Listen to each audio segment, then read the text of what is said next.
Okay হৈছে মই গম পোৱা নাছিলোঁ একচুৱেলি হৈছে তেনেহ'লে নমস্কাৰ মই সুইটি দাস 2022 13 অক্টোবৰৰ পৰা বৰ্তমানলৈকে মই জুবিন গাৰ্গৰ সহকাৰী কণ্ঠশিল্পী হিচাপে অনুষ্ঠান পৰিৱেশন কৰি আছিলোঁ আৰু থাকিলোঁ হয় তো মই মোৰ কেইটামান বিশেষ কথা ক'বলগীয়া আছিল ভিডিঅ' বনাই থাকিব মন নগ'ল ইয়াত মই লাইভে আহিলোঁ আৰু কিছু কথা ক'ব বিচাৰিম আৰু মই চেষ্টা কৰিম যাতে আৱেগিক নহয় আৰু একো কন্দা কটা নকৰাকৈ মই কথাখিনি চিধা চিধিকৈ কৈ বিদায় ল'ব পাৰোঁ গতিকে কথাটো হ'ল যিটো বিতৰ্ক চলি আছে তেওঁৰ অকাল মৃত্যু আৰু north east festival Siddhartha Sharma Shekhar Jyoti Goswami Amritprabha Mahanta Sandipan Garg whatever যোন গৈছিলে এই গোটেইখিনিৰ ওপৰত মোৰ কিছুমান ক'বলগীয়া কথা তো কথাটো হ'ল যিহেতু বস্তুটো নৰ্থ ইষ্ট ফেষ্টিভেলৰ পৰা ষ্টাৰ্ট হৈছিলে বিশেষকৈ শ্যামকানু মহন্তৰ পৰা ষ্টাৰ্ট হৈছে গতিকে মই যিমানখিনি জানো সেইখিনিৰ পৰা আৰম্ভ কৰোঁ যিমানখিনি জানো সেইখিনিতে শেষ কৰিম কথাটো হ'ল শ্যামকানু মহন্ত যিজন ব্যক্তি সেইগৰাকীক মই নাজানো জুবিন গাৰ্গে মিছাও ক'ব পাৰে সঁচাও ক'ব পাৰে খঙত ক'ব পাৰে খন্তেকীয়া খঙত নাজানো মই যিমানবাৰ তেওঁৰ মুখৰ পৰা শুনিছোঁ হি হেটছ শ্যামকানু মহন্ত তেওঁৰ এটাই কথা তেওঁ আৰ্টিষ্টক সহি খাই কাম কৰোৱাই পে'মেণ্ট নকৰে নৰ্থ ইষ্টৰ আৰ্টিষ্টক প্লেটফৰ্ম দিয়াৰ নামত লুটি আছে নিজে ইনকাম কৰি আছে গতিকে হি হেটছ শ্যামকানু মহন্ত আৰু আপোনালোকৰ হয়তো বেছি দিন হোৱা নাই যিহেতু মনত আছে যিহেতু কিছুদিন আগত ৰঙালী ফেষ্টিভেল হৈ গৈছিলে তাত জুবিন গাৰ্গে কি কৰিছিলে আপোনালোকে জানে আৰু সেই বস্তুটো যে কৰিব সেইটো আগতে গম পাওঁ যেতিয়া আমাৰ দিনত চাউণ্ড চেক চলি আছিল আমি চাউণ্ড চেক কৰিবলৈ গৈছিলোঁ মই আৰু অমৃতপ্ৰভা মহন্ত সেইটো টাইমতে আমি গম পাওঁ যে আজি যদি শ্ব'খন কিবা কাৰণত জুবিন গাৰ্গে কৰে শ্ব'খন বিৰাটেই খেলি মেলি হ'ব তাৰ আগত আমাক তেওঁ জনাইছিলে যে এইবাৰ শ্যামকানু মহন্তক দি আছোঁ শিক্ষাটো দিব লাগিব তাত গতিকে অভিয়াছলি কিবা এটা কৰিব বুলি জানিছিলোঁ গতিকে তেওঁ খং উঠিলে তেওঁ মদ খাই ষ্টেজত উৎপাত কৰে সেইটো কথা আমি জানো সকলোৱে নাজানিলেও আমি বেণ্ডৰ মানুহখিনিয়ে জানো গতিকে তেওঁ সেইটোৱে কৰিছিলে গেটত গুৰ মাৰি থৈ গুচি আহিল পিছত আকৌ গ'ল বিকজ ৰৈ বিনালেৰ মই যিমানখিনি জানো দেই সম্পূৰ্ণ সত্য নহ'ব পাৰে মই যিমানখিনি জানো ৰৈ বিনালেৰ কিছুমান শ্বটছ ল'ব লগা আছিলে ৰঙালীৰ ষ্টেজখন বহুত ধুনীয়া তাৰ ক্ৰাউডটো বহুত ধুনীয়া তেওঁক সেই বস্তুখিনি লাগিছিলে আৰু প্লাছ তেওঁৰ ইমেজটো এটা বেয়া হৈ যায় এই উৎপাতখিনি কৰিলে বিকজ ৰাইজে নাজানে তেওঁ সেই কামখিনি কিয় কৰিছিল গতিকে সেইটো কাৰণে তেওঁ পিছত নেক্সট দিনা ৰঙালীলৈ গ'ল ধুনীয়াকৈ তেওঁ পাৰফৰ্ম কৰি আহিছে এটা গান তাকো নিজৰ ভিডিঅ' ল'ব আছে সেইকাৰণে আৰু পোষ্টাৰ মুকলি কৰিছিলে আই গেছ গতিকে মই যিমানখিনি জানো তেওঁ শ্যামকানু মহন্তৰ প্ৰত্যেকটো বস্তু বেয়া পায় তেওঁৰ শ্ব' ছাকচেছফুল হোৱাটো তেওঁ এটলিষ্ট বিচৰা নাছিল শেষলৈ প্ৰথমত তেওঁ কৰিছিলে ব্ৰেণ্ড এম্বেচাডাৰ আছিলে যিহেতু কৰিব লাগিবই বাট তেওঁ জানে যে শ্যামকানু মহন্ত এক্সপ্লইট কৰে মানুহক পে'মেণ্ট পাতিৰ ক্ষেত্ৰত প্লেটফৰ্ম দিয়াৰ নামত গতিকে তেওঁ সেইখিনি জানে সেইটো কাৰণে তেওঁ যিহেতু ৰেবেল নেচাৰৰ মানুহ গতিকে তেওঁ সেইখিনি কৰিছিলে গতিকে নৰ্থ ইষ্ট ফেষ্টিভেলতো তেওঁ কিমান ইচ্ছাকৃতভাৱে গৈছিলে শ্যামকানু মহন্তই কোৱাৰ নিচিনা সেইটো মই নাজানো ক'বলৈ আৰু যিহেতু শ্যামকানু মহন্তই কৈছে মই দেখিছোঁ সেইটো সত্য নে AI ভিডিঅ' আই ডণ্ট ন' কৈছে যে জুবিন নিজে আহিছিলে আমি তাক হোটেলহে বুক কৰি দিছোঁ সেনেকুৱা হোৱাহেঁতেন জুবিন গাৰ্গে ইনষ্টাগ্ৰামত দুদিন আগত 17 ছেপ্টেম্বৰত নহয় 16 নে 15ত দিছিল পষ্টটো যে I am coming to Singapore for North east festival বুলি পষ্ট নিদিলে হয় যদি তেওঁ অনলি ফুৰিব গ'ল হয় গতিকে কাক বা তেওঁতো মূৰ্খ বনাইছে only he knows okay so' Zubeen গাৰ্গে নৰ্থ ইষ্ট ফেষ্টিভেলৰ কাৰণেই গৈছিলে শ্যামকানু মহন্তৰ কাৰণেই গৈছিলে ডেটছ ভেৰি ক্লিয়াৰ মোৰ চকুত আৰু শ্যামকানু মহন্তৰ এতিয়া কথা সলাই লাভ নাই আৰু তো গ'ল তেওঁৰ কাৰণে গ'ল আৰু শ্যামকানু মহন্ত প্লাছ জুবিন গাৰ্গ মেনেজমেণ্টৰ আটাইতকৈ ডাঙৰ বিফলতা জুবিন গাৰ্গ মেনেজমেণ্ট আগৰ পৰাই বিফল মেনেজমেণ্টৰ ক্ষেত্ৰত মই নিজে শ্ব' কৰিছোঁ 3 বছৰ মই জানো সিদ্ধাৰ্থ শৰ্মা অভদ্ৰ মানুহ আমাৰ লগত অভদ্ৰামি কৰে আই ডণ্ট ন' চবৰ লগত অভদ্ৰামি কৰে নে নকৰে ছোৱালীকেইজনীৰ লগত বিশেষকৈ বস্তু পেলনীয়া বস্তুৰ নিচিনা আমাক ট্ৰিট কৰে মানে আমি হয়তো ৰাস্তাত পৰি থকা পাগল মানুহ এটাকো ইমান বেয়া ট্ৰিট নকৰোঁ সিদ্ধাৰ্থ শৰ্মা ট্ৰিটমেণ্ট আমাৰ প্ৰতি যেনেকুৱা গতিকে সিদ্ধাৰ্থ বিৰাট অসভ্য অভদ্ৰ মানুহ গতিকে সেইটো তাৰ ফেইলিয়াৰ এজ এ হিউমেন আৰু এজ এ মেনেজমেণ্ট তাৰ ফেইলিয়াৰ বিকজ হি ক্লিয়াৰলি কয় মই অকল জুবিন গাৰ্গক চিনি পাওঁ তহঁতে আছ আই ডোণ্ট কেয়াৰ নিজৰটো নিজে চাবি জুবিন গাৰ্গ বেণ্ডত এটলিষ্ট আমাক জুবিন গাৰ্গে মেনেজ কৰিছিলে সিদ্ধাৰ্থ শৰ্মাৰ তাত কোনো ভূমিকা নাছিলে আৰু তো সিদ্ধাৰ্থ শৰ্মা মেনেজমেণ্টৰ ক্ষেত্ৰত আগৰ পৰাই বিফল মোৰ চকুত আমাৰ ছোৱালী প্ৰত্যেকজনী ছোৱালীৰ চকুত এটলিষ্ট মোৰ আৰু শতাব্দী বৰাৰ চকুত Siddharth Sharma as a manager he is a failure okay so' মই বা কোনো মানুহ হ'লেও জুবিন গাৰ্গ এজন ইণ্টাৰনেশ্যনেল এটা ইণ্টাৰনেশ্যনেল জেগাত পাৰফৰ্ম কৰিবলৈ কৈছে তো মই খেয়াল ৰাখিলোঁ হয় যিহেতু তেওঁ বেমাৰী সুস্থ মানুহ এজনৰো মেডিকেল ছিকিউৰিটিৰ ক্ষেত্ৰততো খেয়াল ৰাখিলোৱে হয় কিন্তু জুবিন গাৰ্গ যিহেতু বেমাৰী মানুহ তেওঁৰ ক্ষেত্ৰত বেছিকৈ সেই বস্তুটো কৰিলোঁ হয় কিন্তু সিদ্ধাৰ্থ শৰ্মাৰ সেইটো মূৰত নেখেলালে হয়তো মেবি পইচা বেছিকৈ যাব তেওঁৰ আৰু শ্যামকান্ত মহন্তৰ হয়তো হেডেক বেছি হ'ব সেইটো কাৰণে ইমানখিনি নকৰিলে লাইটলি ল'লে গতিকে মানুহখিনি যিহেতু নমৰে আৰু এনেকৈয়ে বাচি থাকিব বুলি ভাবি লৈ হয়তো নকৰিলে কামখিনি গতিকে দেখি পিনে যিমানখিনি অনুমান কৰিছোঁ দেখকৈ মেনেজমেণ্টৰ বিফলতা আৰু যিদিনাখনে পাৰফৰ্মেঞ্চ আছিলে তাৰ মানে এই ঘটনাটো ঘৰৰ আগদিনাখন শেখৰৰ ষ্টেটাছ হওক সিদ্ধাৰ্থ শৰ্মাৰ ষ্টেটাছ ষ্টৰি হওক দেখিছিলোঁ বিয়েৰৰ বটলৰ ফটো মদ খাই থকা পৰিৱেশ এটা ঠিক আছে তহঁতিও মানুহ হয় তহঁতি বাহিৰলৈ গৈছ এনজয় কৰিবলৈ গৈছ সেইটো কাৰণে 3 দিন আগত গৈছ কাৰণ বাকী আৰ্টিষ্টে 19 তাৰিখে গৈ পাইছে তহঁতি 3 দিন আগত গৈছ গম পালোঁ এনজয় কৰিবলৈ গৈছ তহঁতি যদি জান যে নিজে এনজয় কৰিবি অকল জুবিন গাৰ্গক চাবলৈ তহঁতি মানুহ নিব লাগিছিলে ঠিক আছে সেইটো নিব লাগিছিলে কাৰণ তহঁতি যদি জান নিজে মদ খাই পেল হৈ থাকিবি তহঁতি নিব লাগিছিলে সেই বস্তুটো তো প্ৰথম দিনাখনেই মোৰ খং উঠিছিলে যে ইহঁতে নিজে মদ খাই উৎপাত কৰিছে যদি এইজনৰ বা কি হৈছে ভগৱান জানে এইজনৰতো কি হ'ল আমি জানিলোৱেই তো তেওঁলোকে প্ৰথমৰ পৰা সেইটো আছিলে তাৰপিছত বহু ৰাতিলে বুলি মই ভাবিছোঁ বহু ৰাতিলে মদ খাই ফূৰ্তি কৰিছে উৎপাত কৰিছে পিছদিনাখন মই যিটো শুনিলোঁ কথা পাতি গম পালোঁ 12টা-1টা বজাৰ ভিতৰত তেওঁলোকে সেই জেগাটোত গৈ পাইছিলে নে ওলালে বুলি ক'লে পাহৰিলোঁ জুবিন গাৰ্গে আগদিনাখন মদ খাইছে গোটেইখিনি মদ খাইছে জুবিন গাৰ্গ অসুখীয়া মানুহ তেওঁক ৰেষ্টৰ প্ৰয়োজন আছিল তেওঁ খাই মেলি শুওঁতে কথা পাতি শুওঁতে তেওঁ বহুত দেৰি লগায় পাৰ্চনেল এক্সপিৰিয়েঞ্চৰ পৰা কৈছোঁ চবকে বহাই ল'ব লেকচাৰ দি টোপনি নলগালে বেলেগকো শুবলৈ নিদিয়ে গতিকে তেওঁ আই এম প্ৰিটি চিয়'ৰ যে তেওঁ সেইদিনাখনে সেইটোৱে কৰিছিলে গতিকে তেওঁৰ খোৱা টাইমটো বহুত কমিছে মানুহজনী যেতিয়া শুৱে 10, 12, 13, 14 ঘণ্টা শুৱে তেওঁ যদি 12টাৰ পৰা 1টা বজাৰ ভিতৰত যদি ঘৰৰ পৰা মানে হোটেলৰ পৰা ওলাই সেই জেগাটোলৈ গৈছে তাৰমানে তেওঁ বহুত কম টাইম হৈছে সেইটো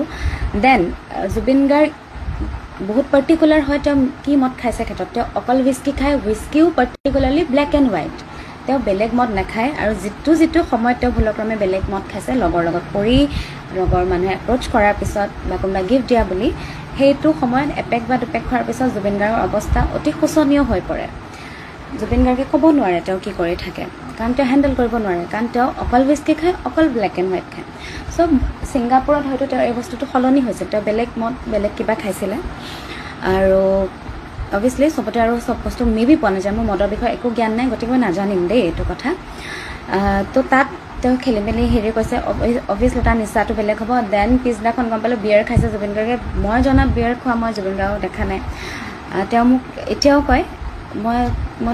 মই যেতিয়া কওঁ পেটটো ওলাইছে তুমি পেটুৱা হৈছা বুলি যেতিয়া কওঁ সেই নহয় 2 বছৰ 3 বছৰ আগতে এদিন বিয়েৰ খাইছিলোঁ পেটটো ওলাই থাকিল তেওঁ সেইটো ডাইলগ দিয়ে গতিকে তেওঁ বিয়েৰ মই জনাত নেখায় ইমান সঘনাই ঠিক আছে তাত খালে গম পাইছোঁ কিন্তু একেটাই কথা তেওঁ যিহেতু অভ্যাস নাই তেওঁ নোখোৱা বস্তু এটা খুৱাব নালাগিছিল খাই নথকা বস্তু এটা তাৰপিছত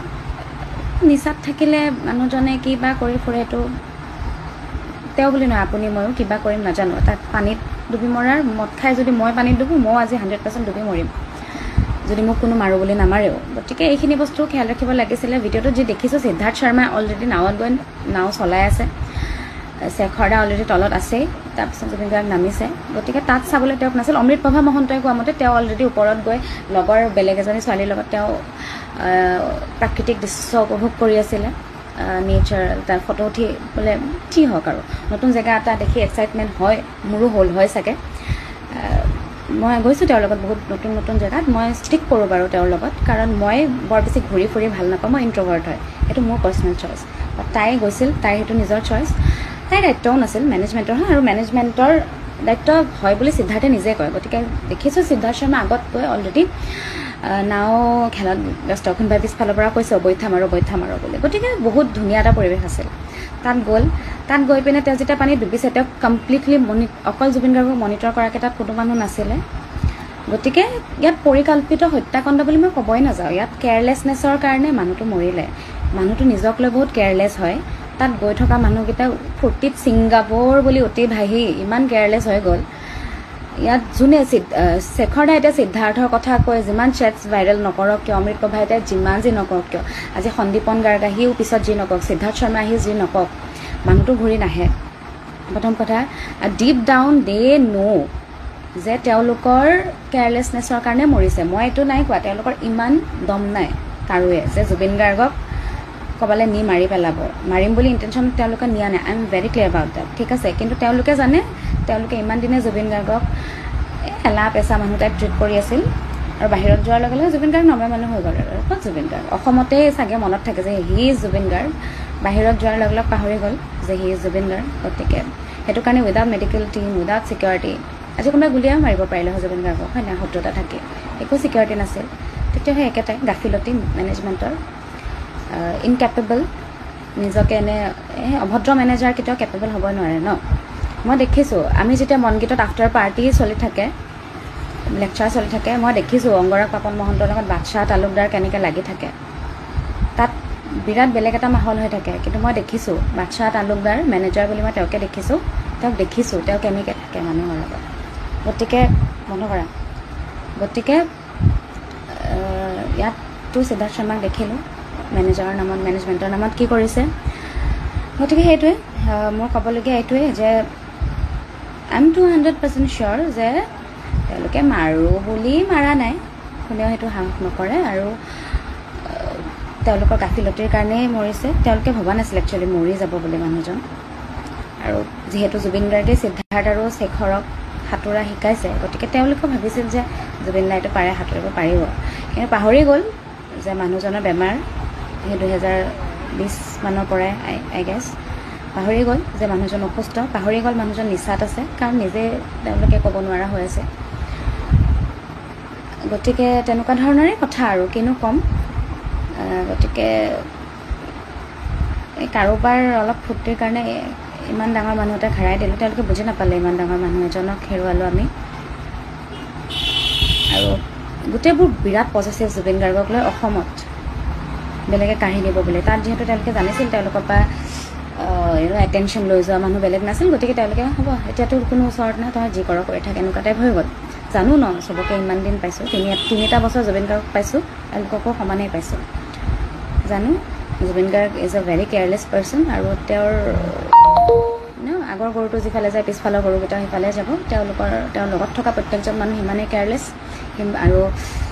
জুবিন গাৰ্গ অহংকাৰী নহয়, সেই মানুহকেইটা বহুত অহংকাৰী, পজেচিভ। জুবিন গাৰ্গক লৈ পজেচিভনেছতে মৰিলে। ভালপোৱা থাকিলে নিজক পাহৰি সেই মানুহটোৰ প্ৰতি কেয়াৰফুল হৈ থাকিল হয় ন। ছিংগাপুৰ নহয়, আজি তুমি য'ত লৈ যোৱা, স্বৰ্গত লৈ যোৱা, তুমি জুবিন গাৰ্গৰ কেয়াৰ ল'বলৈ গৈছা, তুমি জুবিন গাৰ্গৰ কেয়াৰে ল'বা, তুমি তাত মতলীয়া হৈ নাথাকা, মই যিমান দূৰ জানো। গতিকে যদি কাৰোবাৰ কেয়াৰলেছনেছত কোনোবা মৰিলে, কিবা ধৰণৰ গোচৰ ৰুজু কৰিব পাৰি, কিবা তদন্ত কৰিব পাৰি, কিবা শাস্তি দিব পাৰি, মই সেইখিনি হোৱাটো বিচাৰোঁ। আৰু কথা পাতি যিমান দূৰ গম পালোঁ তাত থকা মানুহৰ সৈতে, ৰিপৰ্ট মানে যিহেতু এজন মানুহে জুবিন গাৰ্গৰ লগত যাবলৈ এলাউ কৰিছিল হস্পিটেললৈ বা ৰিপৰ্ট বনাবলৈ, অকল সিদ্ধাৰ্থ শৰ্মা গৈছিল, যিটোক মই ভগৱানে আহি ক'লেও বিশ্বাস নকৰোঁ, সেয়াই অভদ্ৰ মানুহটোক, এৰগেণ্ট মানুহটোক। গতিকে হৈ গ'ল, জুবিন গাৰ্গ ঢুকাল জুবিন গাৰ্গ, এতিয়া আৰু লাভ নাই। জুবিন গাৰ্গ হয় তেওঁৰ আত্মাটোৰ কাৰণে, তেওঁৰ শৰীৰটোৰ কাৰণেতো নহয়। গতিকে আমি সকলোৱে মেণ্টেলি ষ্ট্ৰং হ'ব লাগিব আৰু ক'ব লাগিব যে পোষ্টমৰ্টেম কৰাৰ পিছত বডিটো চাবলৈ কষ্ট হয় গম পাইছোঁ, কিন্তু সেই শৰীৰটোততো আৰু একো নাই, কিন্তু শৰীৰটো চাই মেলি যদি কিবা এটাও ক্লু পাওঁ, আমি সেই ক্লুটো বিচাৰোঁ। আৰু একো যদি নাপাওঁ, আমাৰ এই মনৰ শান্তি যে নাই, কোনেও একো কৰা নাই, অকল কেয়াৰলেছনেছত মৰিল, সেইটো গম পাম। কিন্তু কোনোবাই যদি তাত কিবা ধৰণেও তেওঁ কিবা কৰিব চেষ্টা কৰিছিল, আমি সেইটো জানিব বিচাৰোঁ। গতিকে ইয়াত তেওঁৰ পৰিয়ালৰ মানুহখিনিৰ উপস্থিতিত, চৰকাৰৰ উপস্থিতিত পোষ্টমৰ্টেম আকৌ এবাৰ কৰা হওক, আমাৰ ইয়াত যেনেধৰণে কৰে। আৰু শুনামতে যিহেতু জুবিন গাৰ্গৰ ফোনটো সিদ্ধাৰ্থ শৰ্মাই ৰাখি থৈ দিছে, গতিকে সেইটো অনাৰ ব্যৱস্থা কৰক। সি জুবিন গাৰ্গৰ মেনেজাৰ হৈ থাকিতো লাভ নাই। এতিয়া যেতিয়া হৈ থাকিব লাগিছিল, নিজৰ দায়িত্ব নকৰিলে পালন, নিজক বেছি চালে আৰু নিজৰ ফূৰ্তিটো বেছি চালে। গতিকে এতিয়াতো লাভ নাই, সেই বস্তুখিনি কৰক, তদন্ত কৰক, তদন্তটো বিচাৰোঁ। আৰু এই কথাখিনি কোৱাৰ পিছত মই কথা শুনিম, মই জানো মই কথা শুনিম, বেণ্ডৰ মানুহৰ পৰাই কথা শুনিম। আৰু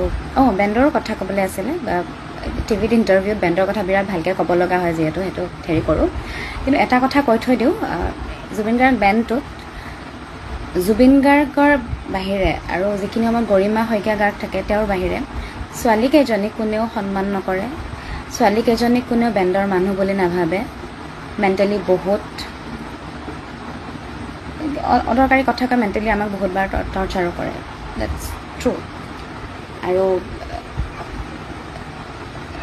জুবিন গাৰ্গ কোনো নহয় তেওঁলোকৰ আগত, কাৰণ তেওঁলোকে সদায় মন্তব্য দিয়ে যে আমি গান গাবই নাজানো, এনে কঢ়িয়াই ফুৰিছে। আৰু জুবিন গাৰ্গে তেনেকুৱা ধৰণৰ মন্তব্য তেওঁলোকৰ পৰা শুনো। অভিয়াছলি ষ্টেজত যেতিয়া চাউণ্ডটো বটলা পাম, গামো বটলাই, ঠিক আছে, চাউণ্ডত কিমান প্ৰব্লেম পায় সেই বস্তুটো বাকী মিউজিচিয়ানসকলেও জানে, নকয় আৰু বহুত কিবা কিবি কথাত। মই আগতেও কৈছোঁ,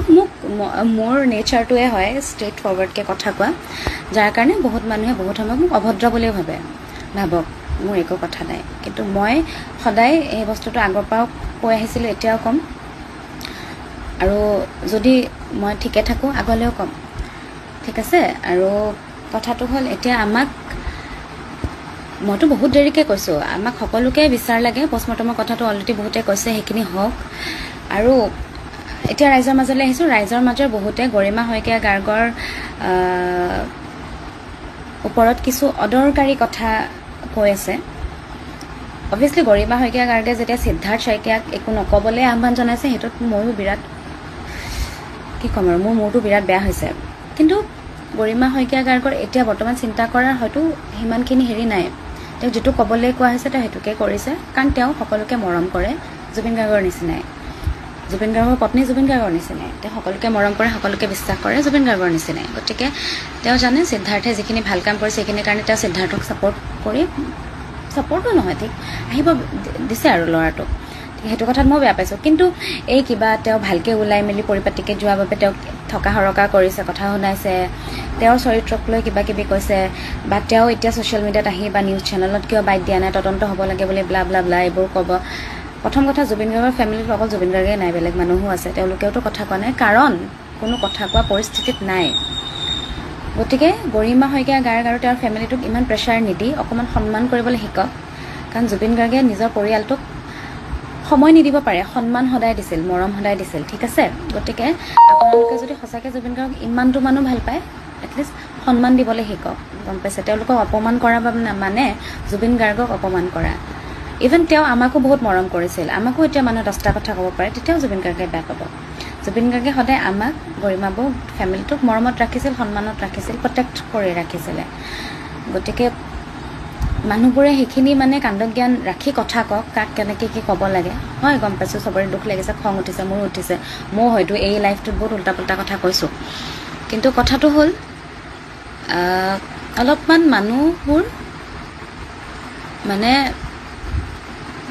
মানুহবোৰ মানে সংযত হওক, কথা কওঁতে অলপমান ভদ্ৰতা মেইনটেইন কৰক।